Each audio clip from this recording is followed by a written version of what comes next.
Good afternoon class 11th psychology paper में अपना जो चैप्टर 6 लर्निंग चल रहा है उसमें कल हमने डिस्कस किया था कंटिन्यूस एंड पार्शियल रीइंफोर्समेंट यानी फैक्टर फैसिलिटेटिंग लर्निंग यानी अधिगम को प्रभावित करने वाले कारक, जिसमें कल हमने पुनर्बलन, निरंतर पुनर्बलन और आंशिक पुनर्बलन के बारे में पढ़ा था। आज हम अधिगम को प्रभावित करने वाले दूसरे कारक, जिसे हम मोटिवेशन या अभिप्रेरणा बोलते हैं, उसके बारे में पढ़ेंगे। सीखने को प्रभावित करने के लिए मोटिवेशन बहुत इम्पॉर्टेंट रोल प्ले करता है। आप सभी अपनी डेली लाइफ में भी कई बार अपने आप को किसी काम को करने के लिए हमेशा अंदर से मोटिवेट करते रहते हैं, जो हमें उस काम को बेहतर करने के लिए हेल्प करता है। ठीक है, तो उसी तरह से मोटिवेशन जो होता है वो हमारे हर फील्ड में अपने अच्छे एक्सपीरियंस को गेन करने में हेल्पफुल होता है। जैसे एग्ज़ाम की प्रिपरेशन के लिए अपने आप को तैयार करना और सही समय पर उठ के उसकी टाइम टेबल बना के उसको पढ़ना अपने आप को मोटिवेशन देना है, और इसी मोटिवेशन से हम हमारे गोल को अचीव करने में सक्सेस हो जाते हैं। तो यही हमारे सीखने को क्या करता है, प्रभावित करता है।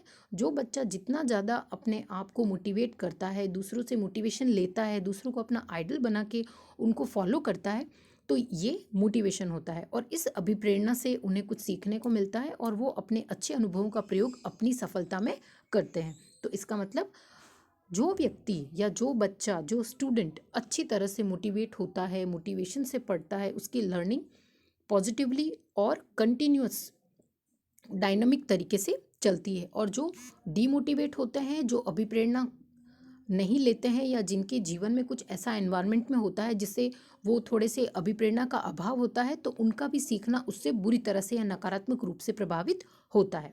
अब थोड़ा सा हम इसको बुक में रीड करते हैं कि आपकी बुक में है, all living organism has survival needs and human beings in addition have growth needs. हमारे जीवन के जो इम्पोर्टेंट हमारे जो विकास की आवश्यकताएं हैं, जिसमें कि खाना पीना, ये सारी चीज़ों की पूर्ति हम करते हैं। Motivation is a mental as well as a psychological status. अब इन आवश्यकताओं की पूर्ति के बाद में हमें जीवन में और भी बहुत सारी चीज़ों की आवश्यकता होती है, जिसमें हम मोटिवेशन को भी गिन सकते हैं। यानी कि मोटिवेशन भी हमारे अच्छे मानसिक विकास के लिए ज़रूरी होता है। Which arouses an organism to act for fulfilling the current need. और ये मोटिवेशन हमारी प्रेजेंट की जो नीड होती है उसको फुलफिल करने के लिए हमें एक्टिव बनाती है।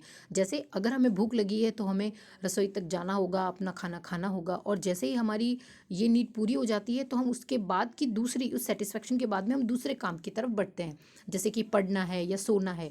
जिस चीज़ की भी नीड हमें जिस समय होती है वो हमें अंदर से मोटिवेट करती है और हम उसके लिए एक्शन में आते हैं और उस काम को पूरा करते हैं। In other words, motivation energize an organism to act vigorously for attaining some goal। और जब ये मोटिवेशन हमें काम को सीखना की तरफ बढ़ाती है तो हम अपने गोल्स, हमारे लक्ष्यों को पार कर लेते हैं या पहुंच जाते हैं। सच acts persist until the goal is in the frequency of the learning। और